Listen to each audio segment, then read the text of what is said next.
Let me try this without notes. What could possibly go wrong? We're going to take a circuit with two identical capacitors in it, like that. Everything is fine. Capacitor 1, capacitor 2, they're both C, so they're the same. EMF. We can go through everything about this if we want. We kind of already have. The total EMF is applied. We could say how much charge flows. Well, then you would just need to find that 1 over the equivalent capacitance for those two is 1 over C plus 1 over C is 2 over C. So the equivalent capacitance is 1/2 C. So the amount of charge it's going to send out is 1/2 CE.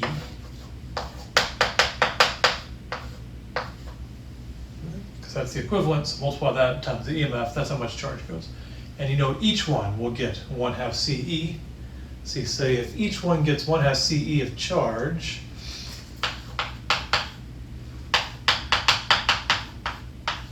because it goes positive that way, it goes negative that way, the middle polarizes. If each gets that, what is the delta V of each one? C delta V, and we say, oh, okay, each one is getting half of the EMF, right? So yeah, of course, you got an EMF drops, potential drops by half here and by half here, and it's back to 0.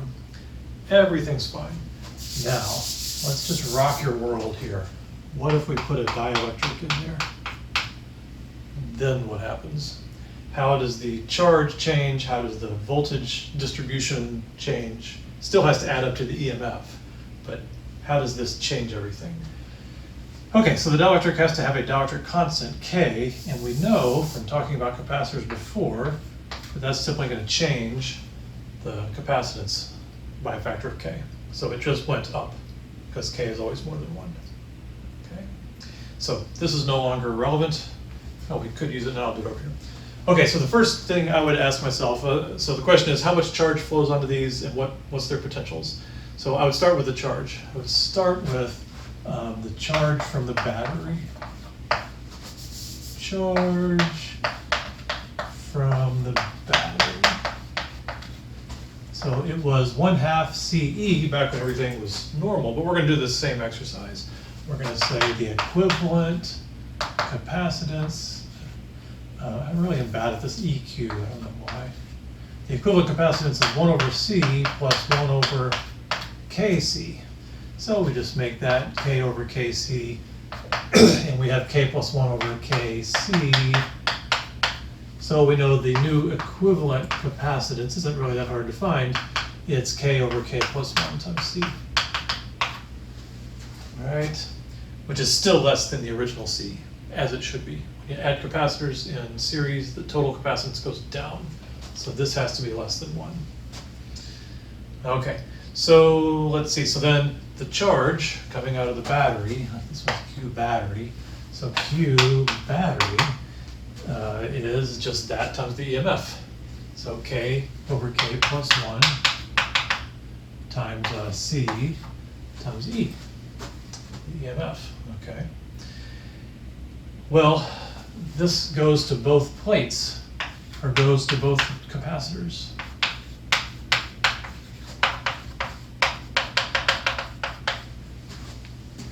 So it's not the case that that charge has to be divided up somehow differently or anything. That's just, that is the new charge coming out of the battery, and it goes here, and it comes here. Okay, this is the original. Obviously, we need to replace the half with the K over K1 now. Okay, do it. Watching in real time. There you go. So now if we want to know the potential drop across each one, we just use this amount of charge for each one, right? So delta V1, what would it be?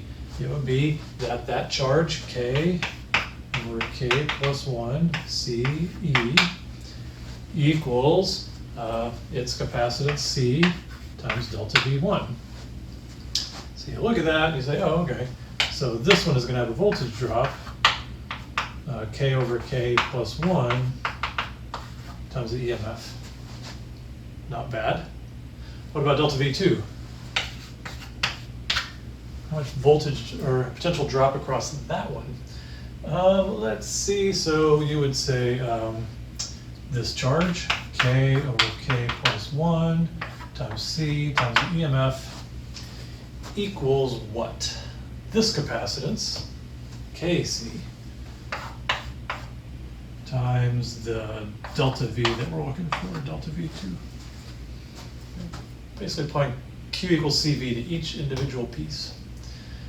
So if we do that, then we could cancel that and that and that and that. So the way delta V2 is different is that top K is missing, and it's 1 over K plus 1 times E. So now I'm going to look at my notes just to make sure I haven't screwed this up so badly. Oh wow, I actually got it right. What do you know? Okay, so there's the potential drop across those two. The last thing we could do, and let's see if it makes sense. What if K were huge? Huge. If K were really big, like 10, what would this have done? 10 over 11 is almost the whole EMF. 1 over 11 is none of the EMF. So it's a little unintuitive, is if you make this capacitor really big with a big dielectric, most of the potential goes over here. That's strange. Why? And the reason is they have to have the same charge. So if you make this a better capacitor, but you're putting the same charge on each of them, this worse capacitor needs more of the potential difference. It needs more of the EMF to hold that much charge than this one does.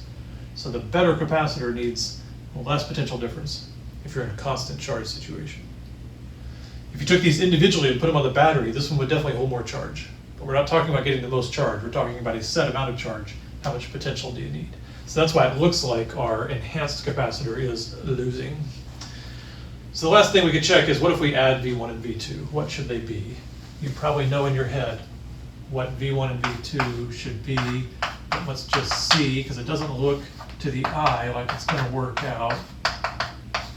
But wait a minute. What is it going to be?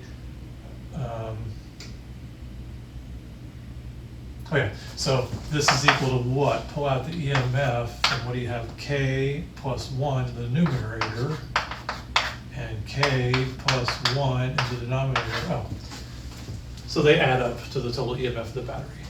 Just pull the chain, it worked.